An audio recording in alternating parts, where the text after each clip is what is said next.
오늘 나는 세상의 빛이라라는 제목으로 말씀을 나누겠습니다. 오늘 말씀의 그 사건을 보면 예수님께서 가늠한 여인을 데리고 온 그 종교 지도자들 향해서 교훈하시는 말씀과 그 다음에 예수님이 누구신지, 즉 자신의 정체성을 드러내는 말씀을 해주시죠. 즉 예수님은 스스로 나는 세상의 빛이라라는 말씀을 선포하신 내용을 담고 있습니다. 그래서 본문의 내용을 들어가면 이제 가늠한 여인의 사건이 시작되는 것을 보게 되죠. 오늘 본문 7장 53절에서 그 때가 설명이 되고 있습니다. 하루 일정이 끝나고 사람들은 각기 집으로 간 후에 예수님도 감난산으로 가셨다라고 이야기하고 있죠. 그리고 이튿날 그 다음 날에 다시 성전으로 들어가셔서 백성들이 나올 때 그들을 가르치신 내용을 담고 있습니다. 그러나 그때 어떤 사건들이 등장한 것을 보게 됩니다. 서기관과 바리새인들이 예수님께서 현장에서 가늠하다가 잡힌 여인을 데리고 온 것이죠.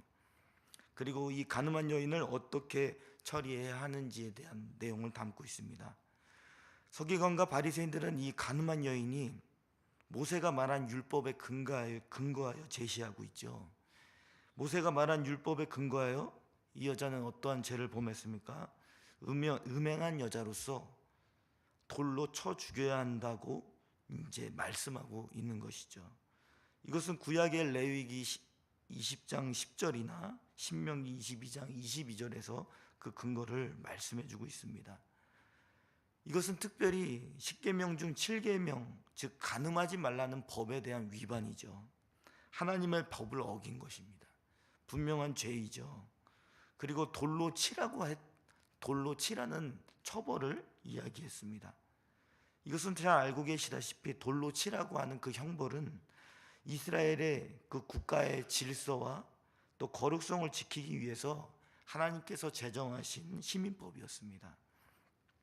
그러나 의문스러운 것은 이 가늠한 여인이 현장에서 잡힌 여자라고 이야기하고 있죠. 그것은 현장에서 잡혔던 여자와 또 가늠을 했던 그 남자도 있었다는 것을 반추하게 합니다. 그러나 그 남자는, 가늠한 같은 남자는 어디 보이지는 않고 한 여자만 잡혀서 지금 재판을 받고 율법에 근거한 처벌을 받는 상황입니다. 종교 지도자들이 현장에 잡힌 그 여자만 데려온 것을 보면 특별한 의도를 가지고 온 것으로 보이죠. 그리고 이러한 율법의 효력에 따라 유대인들이 처벌할 때는 예수님 당시에는 또 유대인들이 이제 로마 제국의 지배를 받고 있었기 때문에 종교 지도자들이 마음대로 율법의 효력에 따라 돌로 쳐 죽일 수는 없는 형편이었습니다. 왜냐하면 로마의 지배를 받고 있는 상황들이었죠. 사형을 집행을 하려고 하면 로마의 지배 아래에 있었기 때문에 그 로마의 허락이 이루어져야 이 집행이 이루어질 수 있는 상황이었습니다. 심판을 받은 상태에 있음을 이렇게 보여주면서도 불구하고 또한 율법은 죄를 드러낼 뿐만 아니라 종교자들의 그 죄를 해결할 수 없는 것을 보여주는 것이죠. 이건 하나님께서 이스라엘 백성들의 죄를 이야기하는 것과 같습니다. 그들이 거룩한 하나님의 공동체라고 하지만 결국 불순종의 결과로 로마의 지배를 받게 되지 않았습니까? 심판을 받은 상태에 있었다는 것이죠. 국가적으로. 또한 율법을 스스로 지킬 수 없다는 것을 드러내고 있는 현장이었습니다. 그런 종교 지도자가 이 가늠한 여인을 데리고 왔다는 것이죠. 그리고 이 가늠한 여인을 데리고 온 목적에 대해서 오늘 본문 5절에서 이야기하고 있습니다. 우리 다 함께 본문 5절 말씀을 읽겠습니다. 시작. 그들이 이렇게 말함은 죄송합니다. 6절입니다. 그들이 이렇게 말함은 고발할 조건을 얻고자 하여 예수를 시험함이로라. 예수께서 몸을 굽히사 손가락으로 땅에 쓰시니. 아멘. 종교 지도자들이 예수님에게 이 가늠한 여인에 대한 재판을 이야기하는 목적을 말하고 있죠. 그 목적이 뭐라고 말하고 있죠? 예수님을 고발할 조건을 찾기 위함이었다는 것입니다. 무엇을 고발하려는 것이었을까요? 그것을 이제 실질적으로 풀어보면 알 수 있겠죠. 예수님을 돌로 치지 말라고 예수님이 말씀하시게 되면 어떠한 문제가 발생하겠습니까? 자신들이 권위 있게 여기는 모세가 말한 그 율법을 무시하는 꼴이 되기 때문에 율법에 위배된 자로 취급을 받겠죠. 그리고 예수님의 권위가 무너질 수도 있는 상황입니다. 반대로 돌로 이 여인을 치라고 하면 어떤 문제가 발생할까요? 로마 통치 아래에 있는 유대인들은 아까 말씀드렸다시피 독자적으로 사형을 집행할 수 없는 형편이었습니다. 그렇게 됐을 때는 예수님께서 돌로 치라고 한 그 말 때문에 예수님은 로마 법을 위반한 꼴이 되는 것이죠. 어떠한 대답을 하더라도 예수님은 지금 로마에 의해 고발을 받거나 유대인들에 의해 고발을 당할 수밖에 없는 형편이었습니다. 이에 예수님께서 지혜롭게 말씀해 주시죠. 몸을 굽히시고 땅에 무엇을 쓰십니다. 저도 좀 더 이렇게 살펴봤으면 좋았는데 정확하게 어떠한 행동으로 이렇게 몸을 굽히시며 무엇을 쓰고 계시는지는 정확히는 알지는 못하겠습니다. 그러나 예수님께서는 말씀하셨죠. 몸을 굽히고 계시다가 일어서서 말씀하십니다. 너희 중에 죄 없는 자가 먼저 돌로 치라 라고 말씀하는 것이죠. 예수님은 율법을 받은 그 모세의 권위 그 위에 계신 분이십니다. 그리고 하나님이 제정하신 율법을 결코 부정하시는 분이 아니시죠. 율법에 근거하여 여인이 큰 죄를 범한 것을 누구보다 잘 알고 계십니다. 그리고 엄중한 처벌을 받아야 할 죄인인 것도 알고 계시죠. 그러나 예수님은 1차적으로 엄중한 처벌을 받아야 할 대상은 여인이 아니라 먼저 종교 지도자들에게 있다는 것을 깨우쳐 주시며 말씀하고 계십니다. 예수님은 그 율법 거룩성을 강조하는 그 종교 지도자들이 여인의 그 죄를 지적하기 전에 그 잣대를 자신에게 향하게 해야 된다는 것을 교훈해 주고 있는 것입니다. 종교 지도자들은 율법에 대해서 굉장히 잘 알고 있었죠. 머리로도 잘 알고 있었습니다. 그렇기 때문에 그 율법의 잣대가 타인을 향하는 것이 아니라 자신에게 향하였을 때 예수님의 그 말씀을 들었을 때 어떠한 일이 일어났겠습니까? 양심이 깨우쳐지게 되는 것이죠. 양심이 찔리게 되는 상황들을 경험하게 됩니다. 그래서 종교 지도자들로부터 그토록 순결과 거룩성을 강조했던 그들이 그 예수님의 말씀을 듣고 양심에 찔려 다 떠났다고 이야기합니다. 그리고 어른들부터 어린 아이들까지 순서대로 이렇게 다 떠난 내용을 이야기하고 있죠.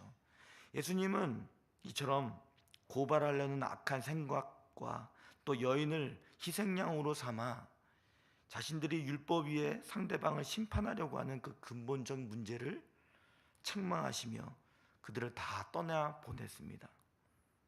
예수님은 아무도 가늠한 여인에 대해 정죄하지 않는 상황을 만드셨습니다. 예수님은 가르침을 통해서 주변에 정죄하는 소리를 멈추게 하셨죠. 이 여인도 이제 정죄의 소리가 아니라 예수님의 말씀에 집중할 수 있는 상황이었습니다. 그리고 예수님은 이 여인에게 말씀하죠.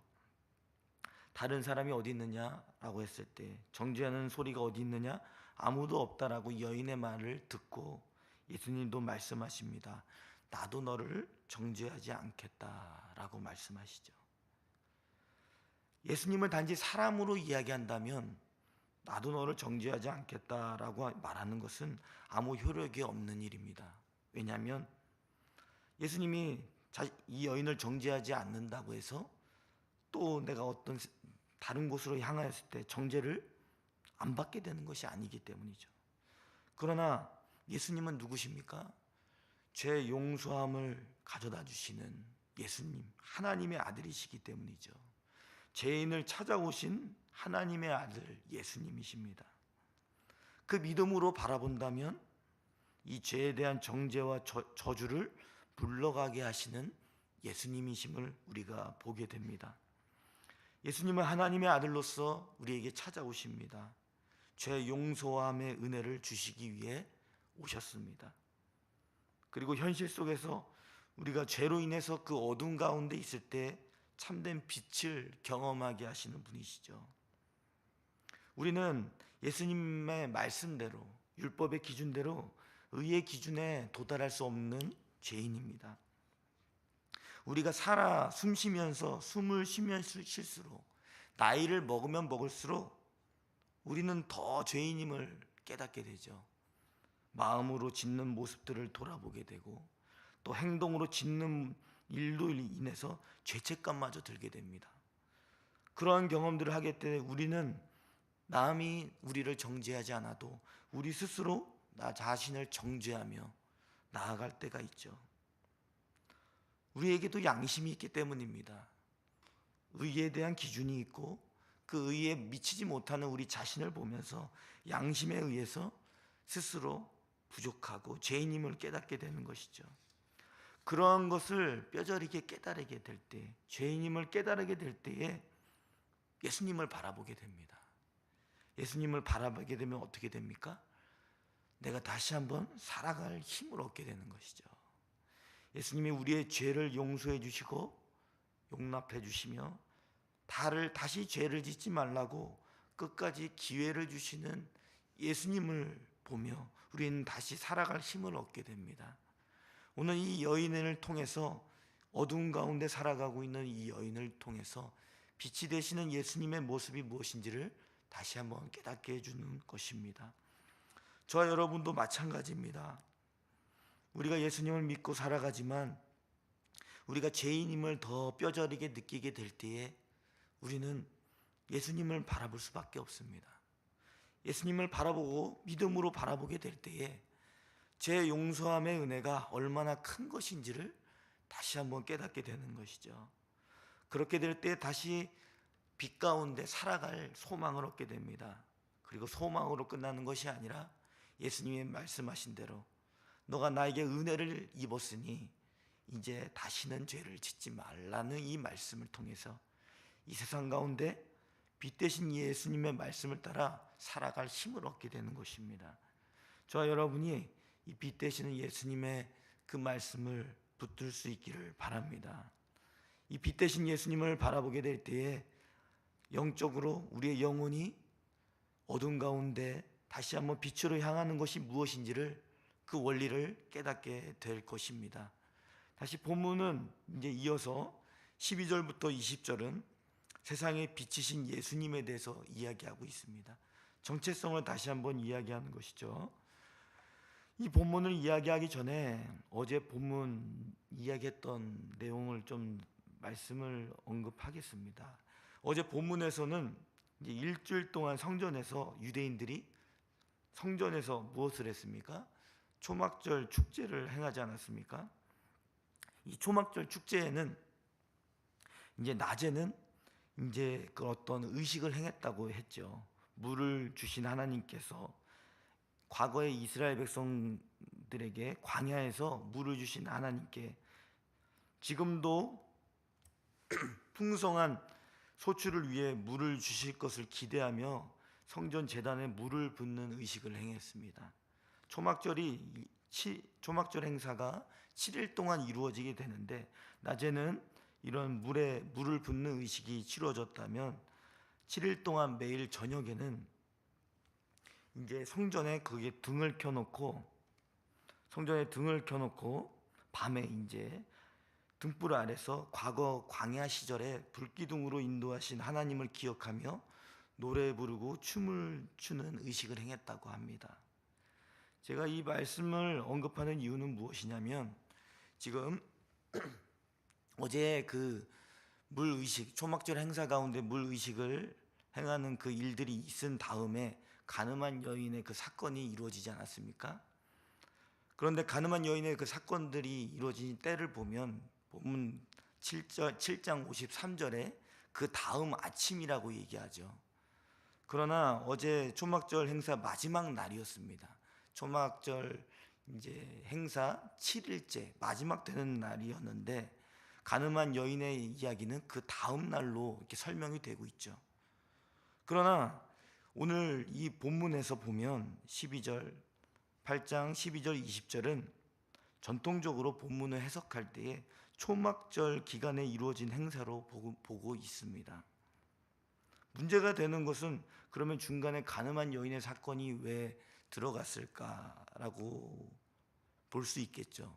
근데 여러 사본에 대한 비평적인 해석들이 있지만 제가 그 사본에 대한 그 비평을 다 이제 본 것이 아니기 때문에 제가 이렇게 설명하기는 어렵습니다. 그러나 본문은 전통적으로는 본문의 문맥의 흐름상 어제 있었던 초막절 행사 그 이유, 즉 7장 52절에서 끝난 사건이 이제 이후 오늘 본문 8장 12절에서 20절 사건으로 이어지는 것으로 보는 것이 적절하다고 해석을 하고 있습니다. 그렇게 본다면 오늘 초막절 기간 마지막 저녁이 되는 때겠죠.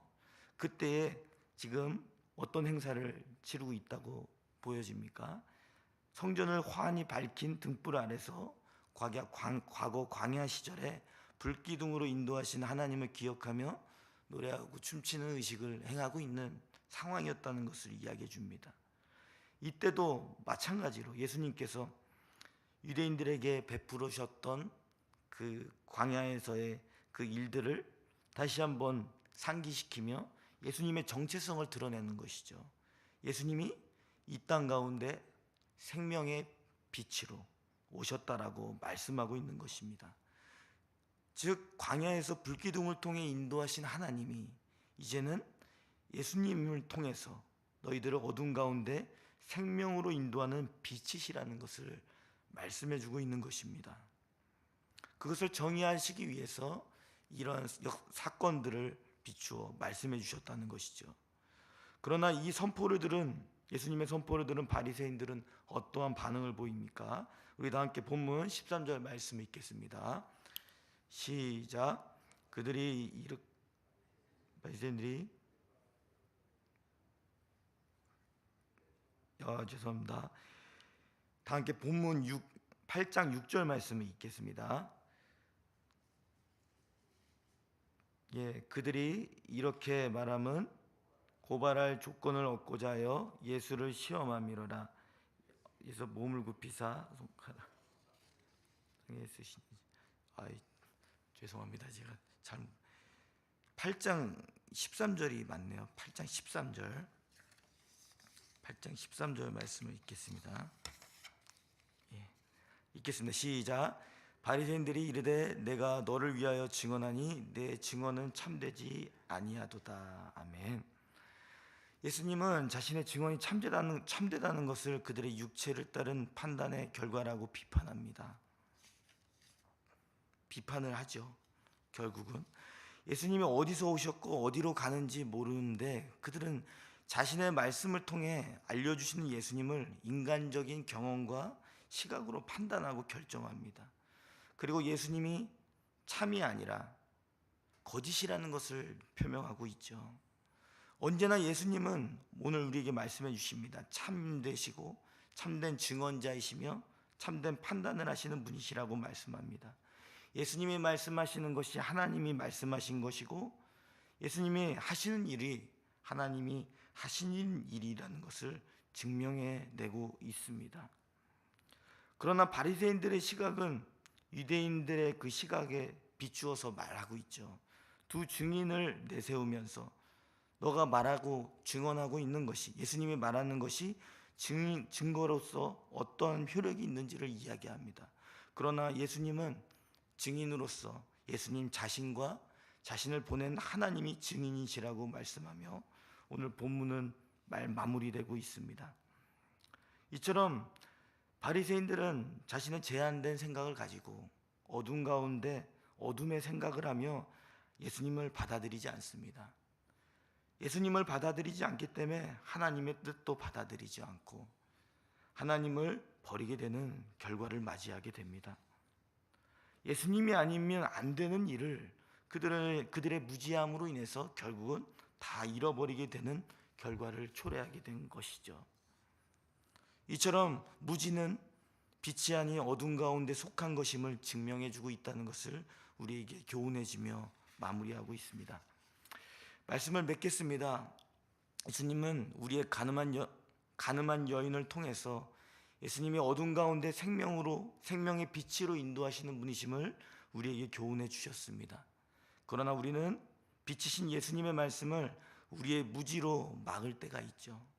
이것은 우리가 마음에 어둠의 본성이 있기 때문입니다. 무지하면서도 다 아는 것처럼 나의 판단이 예수님의 말씀보다 올바르다고 생각하는 착각에서 비롯된 것입니다. 어둠 속에서 어둠 안에 갇히는 판단을 할 뿐인 것이죠. 빛이신 예수님이 우리의 죄를 밝히 드러내시고 그것을 드러내고 죄를 씻게 하시는 그 예수님의 은혜를 우리가 바라보지 못하게 되는 것입니다. 오늘 말씀대로 예수님은 이 땅 가운데 생명의 빛으로 오셨습니다. 그 빛 대신 예수님을 믿음으로 받아들이시기를 바랍니다. 그렇게 될 때에 예수님께서 빛 가운데 우리에게 무엇을 주시는지를 반드시 깨닫게 될 것입니다. 어둠 가운데 있는 우리에게 참된 빛으로서 우리를 생명으로 인도해 주실 것입니다. 그 은혜를 기억하며 오늘 하루도 힘차게 살아가시는 저와 여러분이 되시기를 바랍니다. 우리 들은 말씀을 가지고 기도하겠습니다. 주님, 생명의 빛으로 오신 예수님의 말씀을 기억하게 하여 주시옵소서. 우리가 어둠 가운데 살아갈 때에 어둠의 생각을 하지 않게 하시고 예수님의 말씀을 붙들며 예수님의 우리에게 가져다 주시는 그 죄 용서함의 은혜가 무엇인지를 다시 한번 깨달으며 생명의 빛으로 그 걸음을 걸어갈 수 있도록 인도해 달라고 우리 주여 부르신 후에 합심하여 기도하시고 자유롭게 기도하다 돌아가겠습니다. 주여.